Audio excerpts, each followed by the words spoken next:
Mahigit 78,000 estudyante nagbalik eskwela ngayong araw sa Lipa City. Shifting ng klase ipinatutupad sa ilang paaralan sa lungsod dahil sa kakulangan ng classrooms. Ang detalye sa report ni Andrew Bernardo. Buhos ang dating ng mga mag-aaral kasama ang kanilang mga magulang sa Inosluban Marawoy Elementary School sa Lipa City kaninang umaga para sa unang araw ng balik eskwela 2023. Ang mga bata excited sa unang araw ng flag ceremony. Kung excited ang ilan, umalingaw-ngaw naman ang iyakan sa ilang classroom gaya ng 5 taong gulang na anak ni Mavic. Hindi, kinder agad. Kaya umiyak doon. Ang dami nag-iiyakan doon. Hinahanap yung pinsan na andito. Tahimik naman sa klase ang anak ni Rhea na binabantayan nito sa labas ng kanilang silid-aralan. Active naman po siya sa lahat. Tapos ngayon?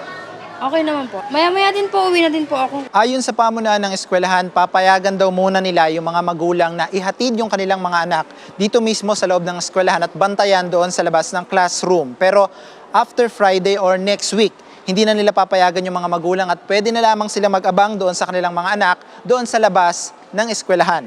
Ayon sa pamunuan ng eskwelahan, normal ang mga ganitong eksena sa unang araw ng eskwela. Normal na din naman ang kakulangan ng classrooms, lalo't umaabot sa mahigit 2,000 ang mag-aaral. Kaya mayroon kaming shifting ng klase.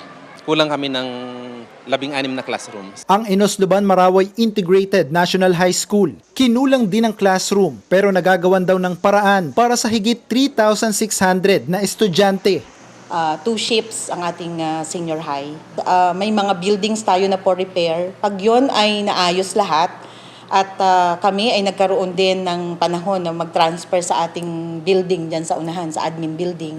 Sa tingin ko sasapat na naman siya. Wag lang magkakaroon ng volume ulit na dadating at dadagsain kami ng mga enrollment from private schools. Ayon sa DepEd Lipa, sa 85 eskwelahan at mahigit 78,000 mag-aaral sa lungsod, 5 ang problemado sa kulang na classroom. Sa tansya, kailangan umano nila ng nasa 80 classrooms. Actually, meron tayong request ng additional classroom for this. No, hindi pa lang dumarating yon. Siyempre, for budgeting pa rin. Madali namang mag-respond ang ating pamahalaan dito sa pagpapatayo ng school building. Kasama si Kel Ravaca, Andrew Bernardo, Balitang Southern Tagalog.